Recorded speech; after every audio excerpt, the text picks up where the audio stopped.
আর নমস্কার বন্ধুরা, তোমরা সবাই কেমন আছো? আশা করছি তোমরা সবাই খুবই ভালো আছো এবং সুস্থ আছো, আর আমিও ভালো আছি।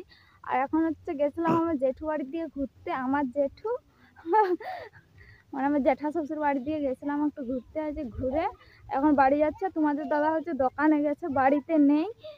ওই জন্য আমি বলছি বাড়ি চলে যাই, কারণ গরু ছাগল সব কিছু বাইরেই আছে।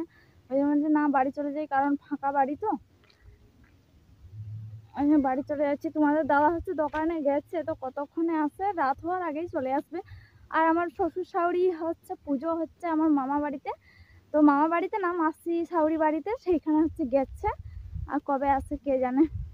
আমার একলা ফাঁকা বাড়িতে অনেক একলা একলা লাগছে, কারণ বাড়িতে কেউ নেই, পুরো ফাঁকা। আর এই যে তারা চলে গেছে, ঠিক আছে, এখন কাজ বাজগুলো একটু বেশি কষ্ট, কারণ আমাদের তো প্রচুর ঝাঁটপাট দিতে হয়, মাজা ঘষা, বাচ্চাকে নিয়ে বাচ্চা তো এমনিতে থাকতেই চাই না একটুও। আর তার মধ্যে এতগুলো ঝামেলা, সত্যি। আমার মাকে বলতাম আসতে, তো আমার মা আমাদের গ্রামে বিয়ে বাড়ি, সেই জন্য আমার মাকে বললাম না আসতে। নাহলে আমার মাকে বললে আসতো, তো বিয়ে বাড়ি ছেড়ে গিয়ে আসবে বলো? গ্রামে বিয়ে বাড়ি, তাও আমাদের বংশের। আর আমার মেয়ে কি সুর গান করছে দেখছো? আর আমার মেয়েকে না আবার কাজল টিক পরাই না, কারণ এই কাজল টিক না পড়তেই চাই না, এখন থেকে এই টিক পরাই। এদিকে এলাম বলে পড়ালাম, না হলে পড়াতাম না।